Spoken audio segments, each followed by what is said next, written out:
పైసలు ఇవ్వండి సార్ మీది కాల్ చేస్తాం. 2 రోజుల నుంచి కొంచెం ఒక్కసారి అయితే పోల్ పడింది. ఇంకో నెక్స్ట్ డే మన ఇన్సులేటర్ ఫెయిల్ అయ్యి రాత్రి పూట మీకు 2 రోజుల కరెంట్ కొంచెం ఇబ్బంది అయింది వాస్తవమే. కానీ పోల్ రాత్రి 2 గంటలకి లేపలేని పరిస్థితిలో పొద్దున వరకు మేము రెక్టిఫై చేయగలిగినాం. అదొకటి. ఇంకోసారి ఏమో ఒక లైవ్ ఫాల్ట్ వచ్చి మీటర్ ఫీజులు పోయినా అది కొంచెం దానివల్ల కూడా కొంచెం ఇంటరప్షన్ వచ్చింది 2-3 గంటలు. ఎన్ని గంటలు చెప్తున్నా చెప్పండి. అది దానివల్ల ఇప్పుడు సమస్య కాదు, ఇబ్బంది అయింది అనేది వాస్తవమే. కొంచెం సిబ్బంది కొరత కూడా ఉన్నది. మేము రెక్టిఫై చేసుకుంటాం.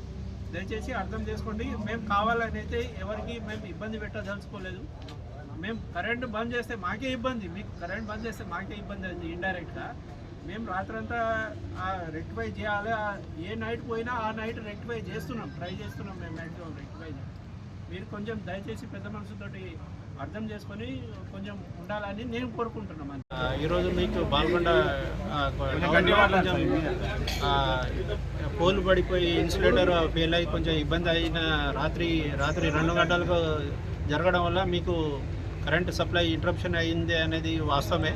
కానీ మేము సాయశక్తిలో ప్రయత్నిస్తున్నాం అది రెక్టిఫై చేయడానికి. అనుకోకుండా రాత్రిపూట 2 గంటలకి పోలు పడిపోవడం వల్ల అది రెక్టిఫై చేయలేకపోయినాం. మర్నాడు అంటే అదే రోజు తెల్లారి 6-7 వరకు కొంచెం రెక్టిఫై చేయగలిగినాం. దానివల్ల మీకు ఇబ్బంది అయింది అనేది వాస్తవమే.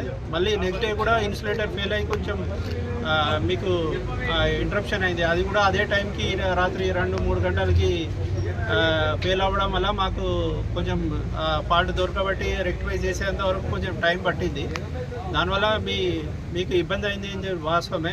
ఇప్పుడు ఏంటంటే పోర్షన్ రెక్టిఫై చేసి ఇంకొంత వరకు అన్నా ఇది చేసేటట్టు ట్రై చేస్తాం. వచ్చే నెల 5-10 తారీఖు లోపు ఆ ఫీడర్ కూడా లింక్ లైన్ కలిపి 2 ఫీడర్లుగా డివైడ్ చేసి మీకు కొంతవరకు వర్క్ చేసి మీకు రెక్టిఫై చేసేటట్టు చేస్తాం.